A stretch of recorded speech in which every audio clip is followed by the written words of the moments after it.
Good afternoon, ladies and gentlemen. John Major, thank you for that and for these remarks. Let's unpick some of them and raise some other points too. It's gone, well, it's only 20 past 12 and we've got up to 1 o'clock to do this. Yes, thank you. A little soft water for some soft power. In evidence to the House of Lords committee in December of 2013, you said that hard power was declining and that we now live in a world where there was a greater importance given to soft power. That was, what, almost 10 years ago. And that was, I think, pretty much the consensus of the time. But when we look at Ukraine, the Middle East in flames, Taiwan under daily threat, that's no longer true, is it? No, it isn't true now.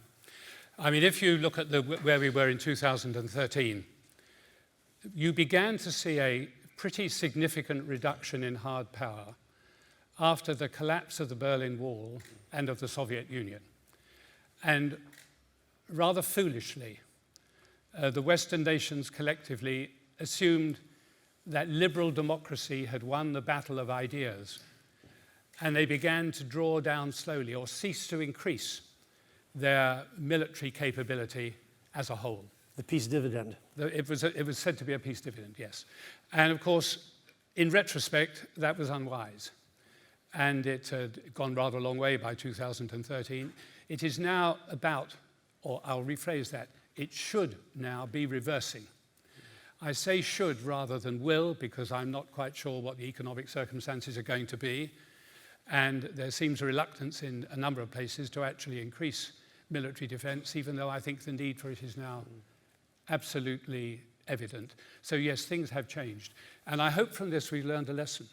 I mean, we thought that democracy had won the battle of ideas and would inevitably increase. That was also the end of history. The end of history. And for a short while it did. But for the last 15 years, democracy has decreased. I don't just mean in the number of democratic countries, I mean in the amount of democracy within countries. Democracy is a lot more than just being able to vote once every 5 years. And it's a lot more complex than that. And there are many countries who vote regularly. Russia votes regularly. It's going to vote very shortly. I hardly think Russia can be called a democratic country. And you can find many examples where you have autocrats in charge of a country that vote. Whether the voting is fair or not is an argument to be had. But they certainly are not democratic countries in the sense that liberal democracy has always defined itself. So we are now finding ourselves in a position where there are more people in the world living under autocracies than are under democracies. And unless the Western nations begin to be proactive in creating the arguments for democracy, we are likely to see a continued decline. And the key part of doing that, I'm afraid, is for the Western world to get itself back into growth. If we find ourselves stuck in an austerity trap where we're forever cutting our relations with other countries, where we're cutting back on overseas aid, where we're generally taking a restrictive posture, where we're not involving ourselves in international collaborations, then we will see the problem worsen. Well, let me pick up on that because and make a suggestion to you for you to react to, and it is that, particularly when you look at the brand survey that's been done, I mean, soft power is not a problem for Britain. We're actually rather good at it. We are now second for the 3rd year running, second only to the United States. Pretty hard to beat the United States, anybody to beat the United States in soft power, and we are a strong second. We seem to be even stronger this year than we were last year. So it's not, we're good at soft power, we're growing. You could describe it as a sort of a soft power superpower in a way, and you gave a number of the reasons that make us so from the English language downwards. I would suggest to you the real problem for politicians is not enhancing our soft power, is that our lack of hard power is now the problem. I can answer that very simply. You're right. Yes, that's exactly so. And it's exactly why I think we will be making a mistake if we turn away over the next few years to the necessary expenditure that must go into the armed forces. If you look at where the armed forces are, much of their equipment is now out of date. Their manpower is surely at rock bottom. And if we wish to remain a power in the world who are an important ally, then we are going to have to look at our effectiveness in terms of hard power. I think there is no question in my mind at all that that is going to be an essential part of the next decade. You seemed, I think you suggested in your remarks, that it'd be more important, given that all governments deal with limited resources, it would be more important to increase defense spending in this country than to cut taxes. Well, that would be my choice. But the government's probably not going to do that, is it? Well, I'm not in the government. And I'm sure... Would you like to be? And I'm sure... I mean, David Cameron's come back, why not you? Good gracious, how could I do this? I'm 80. Well, look, by American terms, you could be running for president. I'm not in America, and I'm not. I'm sure you'd rather have my view than the government's view. I'm not here to represent the government, even though I'm a Conservative.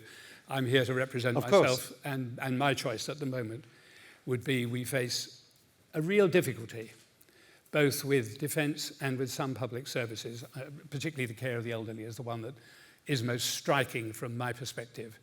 And I think it's very difficult to ignore the importance of those. I mean, if a Conservative government won't increase defence spending, who will? Well, we live in a strange world. I mean, usually when defence spending increases, it's because there's a threat that's evident. And there is. There is a threat that's evident. Several. So whomsoever may win the government may find themselves in a position where they have no practical alternative But to do so. But to do so. And I hope they will have the parliamentary and public support that is necessary if they choose to do so.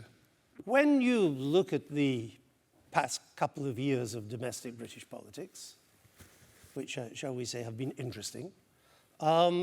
Interesting is a Chinese curse. That was precisely my intention. Are you surprised that our reputation is at an all-time high? I was surprised when I saw the results of the survey, frankly. Yes, I was surprised.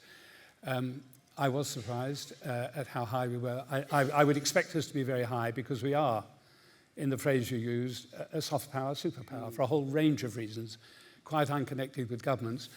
People always assume that the reputation of countries depends upon governments. I've never fallen into that belief. I think much of the reputation that countries have is based on their history, which has something to do with past governments, but not necessarily the current government. It is always an accumulation over many years. But also the way in which the nation lives and the non-governmental aspects of its reputation. And I think if you look at the soft power of many nations, you can see that that is the case. I mean, in the survey, we get top scores for a strong and stable economy. I mean, we're stable in the sense that we're stagnant. I mean, what planet are they on to say that? Well, I don't know. I'd be interested to know who was asked. But of course... Not you or me, I assume. Not you or me, very probably. But I think people see a broad perspective of the country. That result wouldn't have come from asking people in the UK. That would have been from asking people around the world what their perception of the UK was. And the truth is, it takes a long time for the perception of countries, I think, to change unless they do something dramatically bad, like an invasion. So perception can sometimes be behind reality. I think it lags reality, yes. I mean, I think it is surprising because, I mean, there does seem to be something of a malaise in the land at the moment in Britain. There's unhappiness with our political leaders. It's certainly fallen out of love with the current Conservative government. But I don't think anyone would claim that they've fallen in love with Mr. Starmer's Labour Party. There's a sense that, you know, you mentioned we spend a ton of money on defence, but we couldn't actually field a fully mechanised and armed division. We've got 2 aircraft carriers without the planes, and yet we spend all this in defence. We face the highest tax burden since the end of the Second World War, and yet there are 7 million people waiting on NHS waiting list. Do you share that? And yet, as we see from this, our international reputation is still pretty good. Do you share that sense of malaise that seems to have gripped the country? I think you can see where it's come from. I mean, I think it's come from a number of sources. If you take the position which exists both here and as of today in the United States, so it may be about to change there, the everyday person has seen no increase in their net disposable income or their quality of life for the last 15 years. Now that is unprecedented in the last century, to have such a long period in which living standards were stagnant or in some cases falling. And that is the case.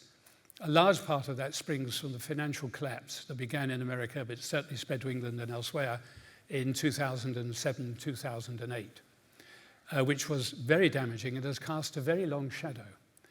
And then when you add to that the huge expenditure on COVID, many of it seems not very wisely spent, now one looks back with the benefit of hindsight, and you can begin to see how the difficulties have arisen. And of course, many of the people who look over those 15 years, that 15 years is the full sum of their adult memory. So if you are under 40, That's all you've known that's all you've known. as an adult. And it is a very depressing proposition. The one thing that Western liberal democracy needs is to get back into growth. The single most important word in the political lexicon is hope. It is better to have hope that tomorrow will be better than to look at today and say today is a little better because you absorb that as your natural right, which we have always done. But I think things will change happily when you can see hope on the horizon and people can see not a whole series of gloomy headlines every morning when they turn on their television or turn on their radio, but they can see things positively beginning to change. And when they see that, I think you'll have quite a sea change in attitude. It will happen. We've been through these troughs before, never for quite so long, certainly not in my political lifetime, but it is very debilitating. And when you take it to other things, I mentioned the exit from the European Union, very controversial. Some people passionately wanted us to go. They had an English nationalist tinge. For whatever reason, they wanted us to leave Europe. But when you actually look at the actual implications in terms of well-being, of what that has meant to our national finances, you can see what a disastrous error it was. There are all sorts of different illustrations of how much it costs us. The OBR say 4% of growth. The National Institute for Economic and Social Research said 6%. Other estimates have been made. But all of that is a cutback of trade of literally billions of dollars. Now, the problem is you cut back trade, that isn't just a statistic. You cut back trade, you cut back profit, you cut back profit, you cut back taxes, tax yield. And if the tax yield has gone and the government have to make it up, taxes go up. And that is exactly what we have seen over the past few years. And a good proportion of that, I don't say all of it because that would be unwise and I couldn't justify it. But a large part of those tax increases will have been related to falling relative tax income because of the lesser trade that we do and the weaker investment. Our investment has been weak since 2016 and still isn't on the rising trend that it was before then. It's comforting to remain second in terms of soft power, and indeed in some areas to enhance that reputation. But if you stand back a bit, I wonder, if you look at the period of the 30 years of Thatcher, Major, Blair, Brown, those 30 years, in which naturally there were up and downs, but overall it was a period of economic growth and rising prosperity and a sense that the country was back. That was preceded by a decade, the 70s, which were a miserable decade, a decade where the decline of this country was palpable. And I wonder now whether the 2020s are back to a sense of a palpable decline in our country so far, with the political class unable to know how to reverse that. And that 30-year, I won't quite call it a golden age, but it was certainly... Oh, go on. All right, then. Oh, that's good. Well, I'll tell you this, it seems a golden age compared to now in the 70s. No, I'm teasing you. Of course, we had many problems then. Of course, but nevertheless, there was a sense that the country was back and that we were growing again and that we were successful under Labour and Conservative governments. And I think, is there not a danger? Now, it's certainly bookended at one end by a period of decline.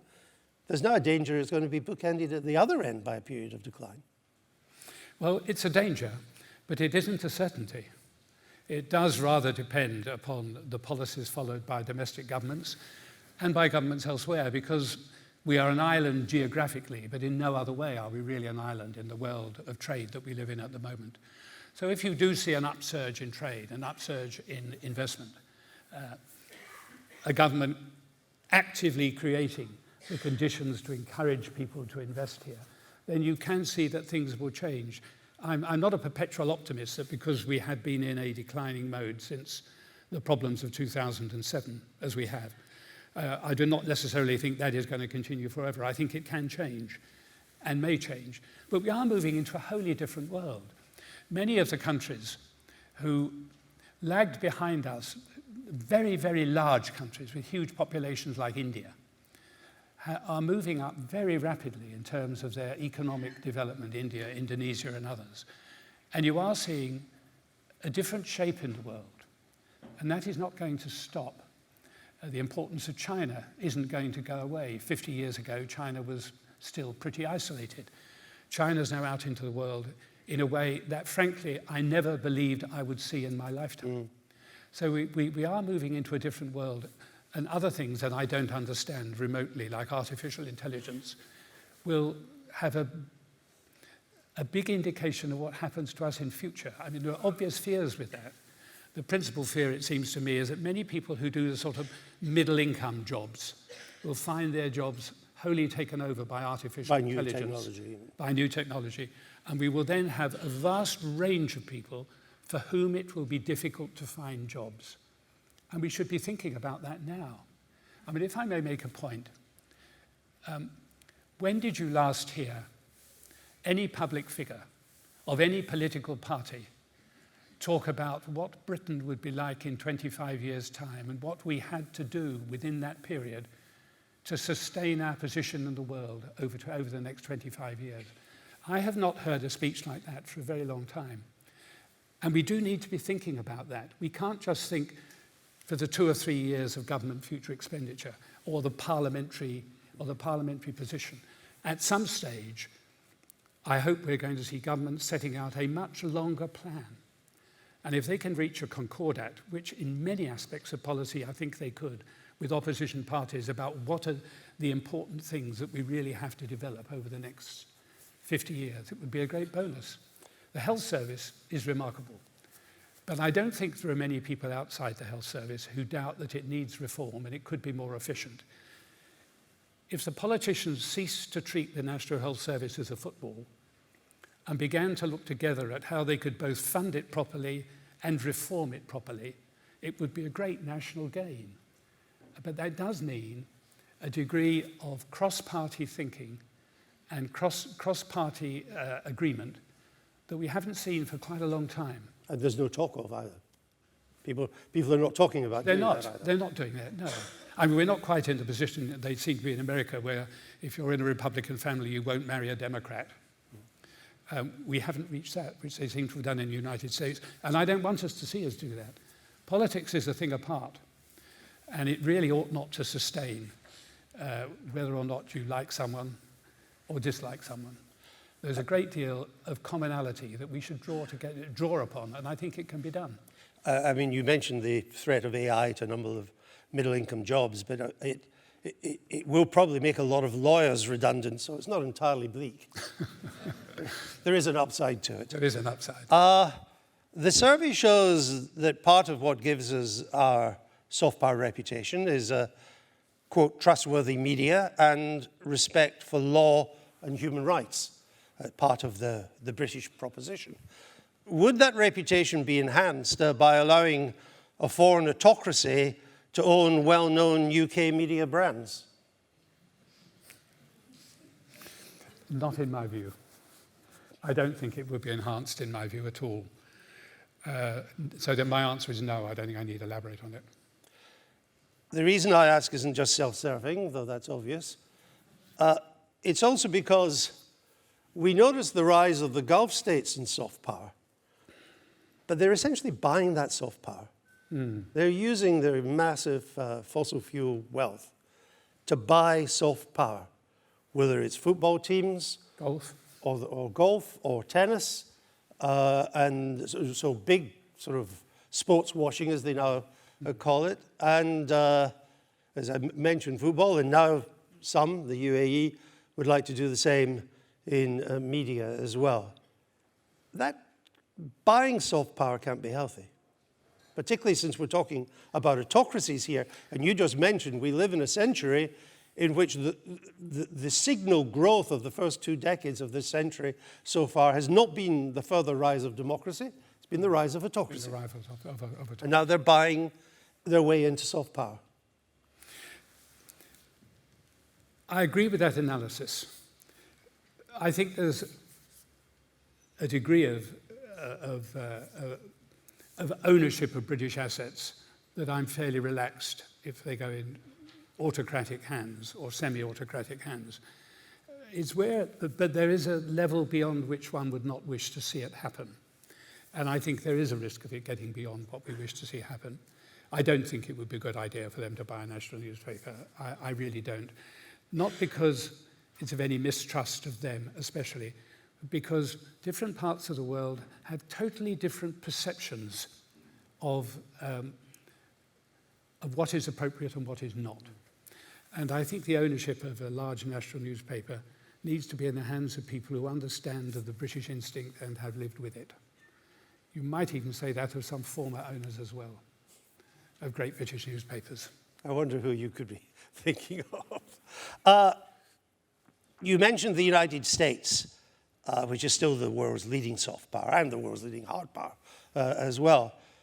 And I think that our own soft power here is helped by our close relationship with the United States, and we share a common language and many other things too. I mean, the massive expansion of television and film production in London is basically American financed, but it's a job creation scheme for our technology, our technicians, our actors, and so on.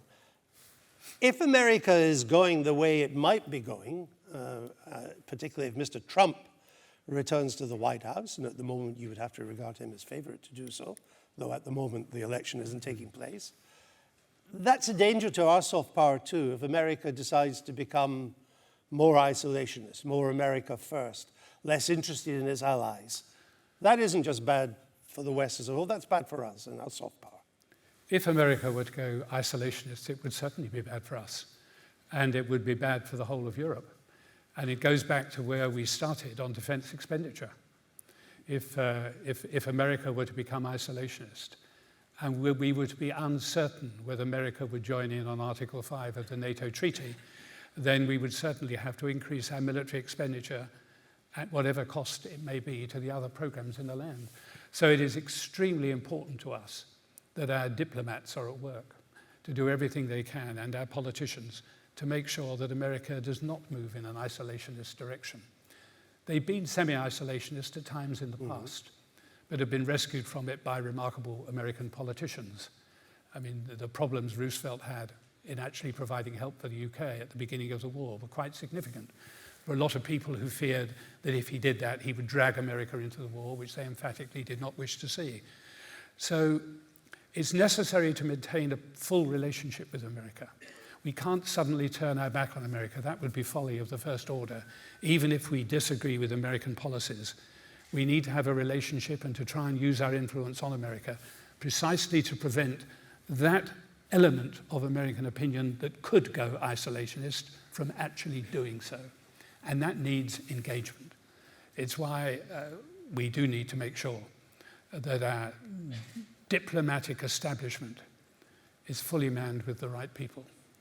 I mean, one of the subliminal questions underneath what you've just been saying is if we're to do things like that, we really do need some of the best people in the country in public service, whether it is in the civil service or whether it is in politics. And it is very important that we take action to make sure that we get that. Now, when I used to talk to universities 30-odd years ago, 40 years ago, if I asked them, how many of you would wish to be in public service, either elected public service or public servants in the sense of being civil servants, how many of you would seek employment in that area? You'd get a very substantial return. I have to say to you, Andrew, that if you go and talk to universities today, you get almost a nil return. And that suggests to me that something is wrong and that we have to address that something and try and put it right. We need some of our brightest minds putting those minds to work for the public good rather than necessarily working for Goldman Sachs or whomsoever it may be. That would suggest then that the widespread impression that the two front benches in the Commons at the moment are among the least impressive in modern times and the least inspiring, that's not going to be put right easily. Well, I didn't say that. But you haven't contradicted me yet either. Well, you haven't given me time. Have all the time you want. I didn't say that. I think there are some very able people in Parliament, but I'm not going to get myself involved in discussing individuals on either front bench. And I didn't mention any individuals. No, you didn't. We're both on the side of the angels. We can move on. You said that leaving the EU has damaged our soft power. And there's a strong case for that. And yet that doesn't seem to have got through to the people in this survey. I mean, it's almost counterintuitive in a sense, but it doesn't seem to have damaged our soft power. No, it doesn't. But I mean, it's immediately evident if you travel around the world as I have done, and you talk to decision makers, whether elected or not, they see Britain through different eyes. And why would they not? There are three great power blocks in the world: America, China, the European Union. We no longer have as close a relationship with China as we did. That's not relevant to my argument, really. We are less relevant to the United States, not least because we are no longer in Europe. And we are certainly less relevant to the world now that we're no longer a leader in Europe. When we spoke, when we were in the European Union, the perception in Buenos Aires or wherever we were was that we were probably speaking for France, Germany, Italy, Spain, and the whole of the European Union, and could influence their policies. They no longer think that.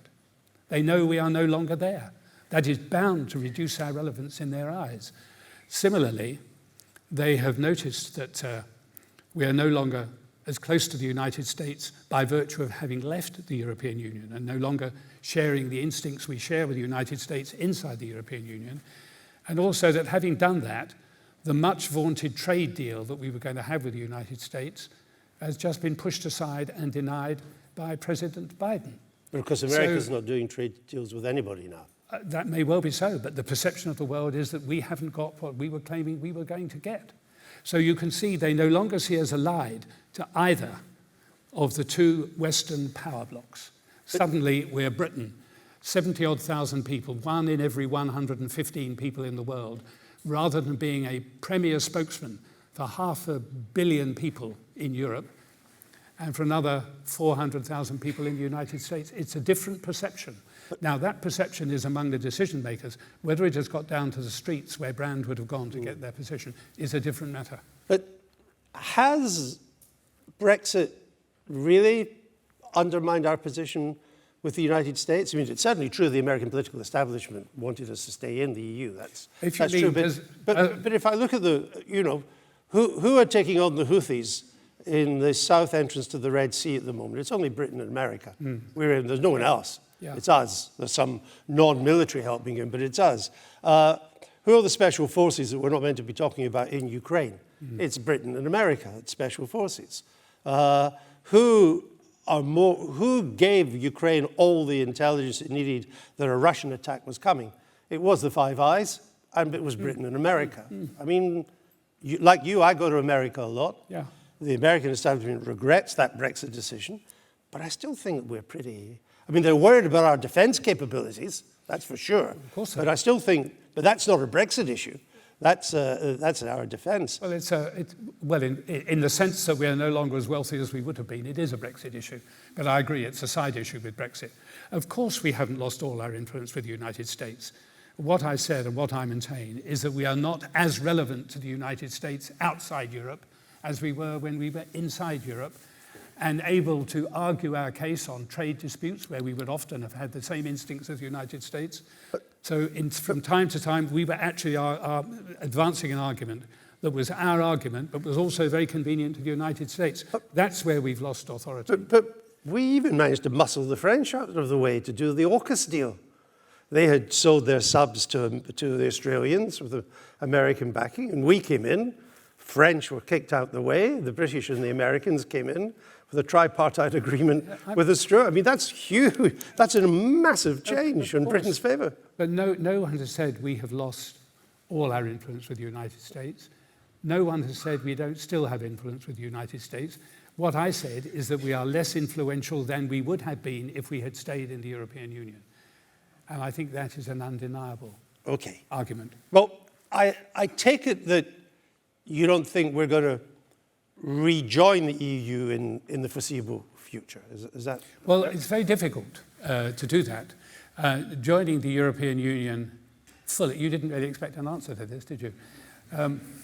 Well, in a lifetime of interviewing politicians, I live in hope. Yes, well, there you are. Well, we'll make sure a lucky day. I think the idea of going back into the European Union as a whole is very low until at least the next generation are sitting in Parliament and in cabinets, because they were brought up in the European Union, they were overwhelmingly in favour of the European Union, they just didn't vote, but their views still, if the polls are to be believed, are the same. So I think a full return to the European Union is not going to happen amongst this generation of politics or for some time after. But there is a secondary position, which is unpopular at the moment, but it ought not to be. And that is looking at the extent to which we can rejoin the single market. I do think the folly of leaving the single market is what has done the great damage, not necessarily leaving the European Union, though that lost us some prestige, as I said earlier. But it's mainly having lost the single market. Europe is 44% of our trade. The difference is quite stark with the bureaucracy that companies are now. You can easily go out in the street, meet small companies, and find people who no longer trade with Europe because of the bureaucracy. So I think the economic argument, it was the politics of Europe that upset so many people in this country. The economic argument for us to be part of the European Union has always been very sound. All those people who call themselves Thatcherites seem to have forgotten that it was Margaret that actually led us into the single market, and heaven alone knows in Valhalla what she thinks of what they've done taking us out in the way they have. You're sure she's in Valhalla? Well, sure she's somewhere very respectable. So you think that our future relationship, say for the next decade, should be working towards returning to the single market? Yes, I do. Yeah. As a member of the single market? Absolutely. But when we were in the European Union, obviously we were a member of the single market, but we also played sometimes a pivotal role in determining the rules of the single market. If we were to go down your route, and I understand the reasons for it, we would be in the single market, but we'd be purely a rule taker. We'd have to accept all the rules. We are a bit different. And we'd have no say in the rules. We are a much bigger economy than most of the people who are allied to the single market in the past. So what we can negotiate if we re-enter the single market is unknown territory yet. We don't know what we'll be able to negotiate going back into the single market. We are in a different position simply because of the relative size of the British economy compared to those others who are not in the single market but are allied to it. Like Norway? Like Norway. Or Switzerland? Yes. I mean, I recall going to Maastricht and being told repeatedly that I would not be able to negotiate Britain staying outside the euro, and I would not be able to negotiate Britain staying outside the single chapter. I was able to negotiate both. So I do not accept in advance of negotiations that we cannot negotiate a situation that is acceptable to us and will be of great benefit to British industry, commerce, and business as a whole. Do you detect an appetite in Brussels among major European powers for I'm not close enough to Brussels now to make a judgment, to be honest. One of the delights of no longer being in politics is I can't pretend to have an answer to everything. So, and you don't have to go to Brussels. And I don't have to go to Brussels. So the answer is I don't know that. But those people I've talked to, I think many of them realise that it is a loss to Europe as well. We were often very useful, particularly to the smaller countries. I cannot tell you how many times at the European Union I opposed a piece of policy and blocked it in Europe. And afterwards, the prime ministers of a number of small countries would come up to me and say, "I'm so glad you did that, thank you very much." And I said, "Well, where were you? Why weren't you supporting me?" And they would say, "Well, we're net beneficiaries of money from Europe. We really feel we ought not to interfere with the sort of thing you're doing." So there's a lot of affection for what we did there. We were often an irritant to Europe because we saw things through different eyes to the Europeans. And that is always a problem with Europe, that the Anglo-Saxon perspective is often very different from the Gallic perspective. And that will always be so, I think, to a degree, and we just have to live with that. But I think there are many people who would welcome us back in the single market, but not all of them, and not if they think we're going to be a persistent thorn in their side, holding back everything they wish to do. But just in the single market, that is a much easier problem, I think, for us to try and negotiate away. Keir Starmer government might try that. Well, they've showed no signs of doing it yet. That's because he's not in power yet. Well, yes. Let me take you to the Middle East. We've got about 4 minutes left, John. The Middle East is an era tradition where Britain had hard power and historic connections, and then a degree of soft power as well in the region and our connections there. The Middle East is now in flames. Do we have any influence there now, even hard or soft? Yes, but it's not overarching influence. I mean, I think we have influence in some areas where some countries we're very close to, like Jordan, for example. So we have a degree of influence, but I think it is subsidiary influence rather than primary influence, to be absolutely frank, in the Middle East. But I do think we wish to maintain our relationships with them, despite the discussion we had a few minutes ago about a large British newspaper. I do think we do, because when I look at the Gulf in particular today, compared to the way one saw it 40 years ago, it has come an awful long way.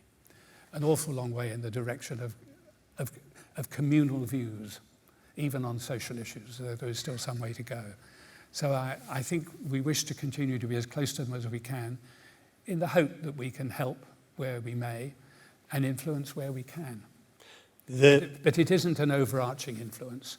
The danger, from my perspective, is that America will lose her influence in the Middle East and China and Russia will gain it. Now that is something that may well keep you awake at night.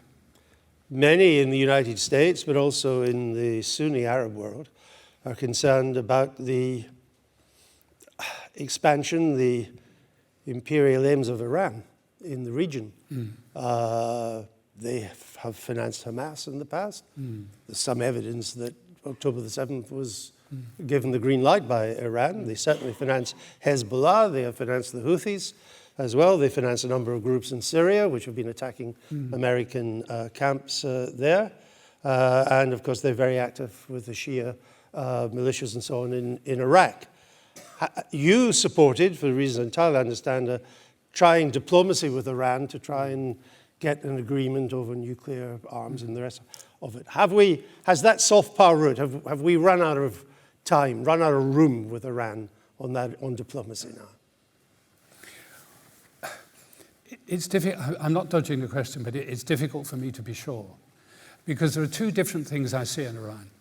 I see an entirely autocratic, out-of-touch 15th century government of ayatollahs. And then I look at the young people of Iran, I beg your pardon, who are much more active on social media than almost any other nation. Well educated. Well educated. They're extremely brave in many cases in the way in which they resist, even given the examples of some of their number being killed for their bravery. So you just wonder whether at some stage there's going to be an explosion, as there was with the Shah so many years ago, and there will be a change of government. I do not think we should give up on Iran. I do think we should continue to try and extend our influence there, the influence of the liberal West in Iran, to the generation that's growing. We may have to be patient until this generation of ayatollahs have passed on to a better place. But I'm not sure that Iran will go sufficiently far to require the use of hard power to restrain them. They have shown signs of being cautious. They like to go so Not pushing far. it too far. Yes, that's right. They go to the edge, but not too far. They're certainly, as far as one can see, funding most of the unpleasant terror groups across the Middle East, including in Iraq, and you mentioned them all, the Houthis, Hamas, all of them really. And that is extremely unpleasant. Whether we can stop them doing that is extremely difficult. The present Grand Ayatollah will no longer be with us for very much longer. Who his replacement will be will probably not make a huge difference, I suspect. Could be his son.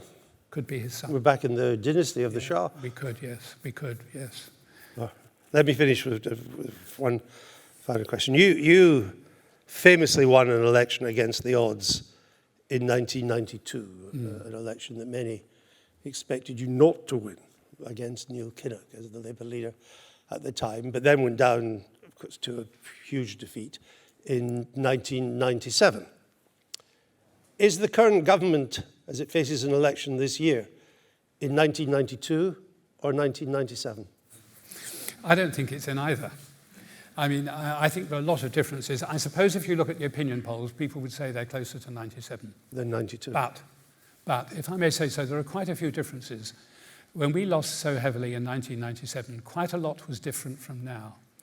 For a start, you had a Labour Party that was genuinely popular, that had a leader in Tony Blair in the 1990s who was genuinely popular with the public. And eating into the Tory vote as well. Well, he was indeed. Well, there's no reason why he should not, because most of his popular policies were mine before they were his. But he branded them a good deal better than I was ever able to do, and that was very attractive. But there were other big changes as well. We were at the end of our fifth parliament. This at present in 92, it was only 4 parliaments, it's 5. In the fifth parliament, that precious thing for politicians, the benefit of the doubt, was completely lost. Evaporates. It evaporated. People just thought we're not a one-party state. They wanted a change. And everything that went wrong was magnified quite a lot. But there's a very interesting other difference as well. Forgive me if I use some figures for a moment. On the day I became Prime Minister in November 1990, we had interest rates at 14%. When I left in 97, they were 6%. In 1990, when I became Prime Minister, we had inflation at 9.7%. When I left, it was 2.6%. We were heading for a recession when I became Prime Minister and went into a deep recession. When I left, we had 3.5% growth. We also killed the inflationary spiral.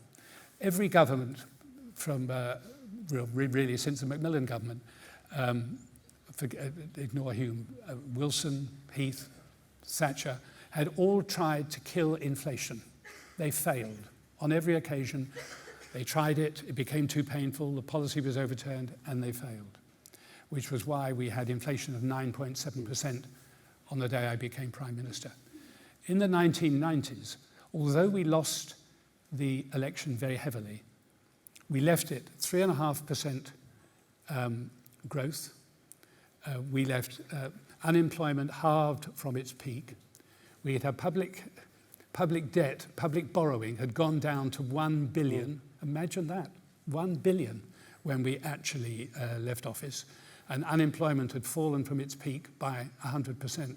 So in many ways, we had made the economy quite safe for them to take the risk of another government, particularly when the other government said, we are going to stick with your economic policies for the next 3 years. But you still... It's very different from the circumstances today. Except that you still lost big time, and the current government will go to the country later this year with nothing like the economic record that you've just outlined, and yet you still lost. So this would suggest that they've lost.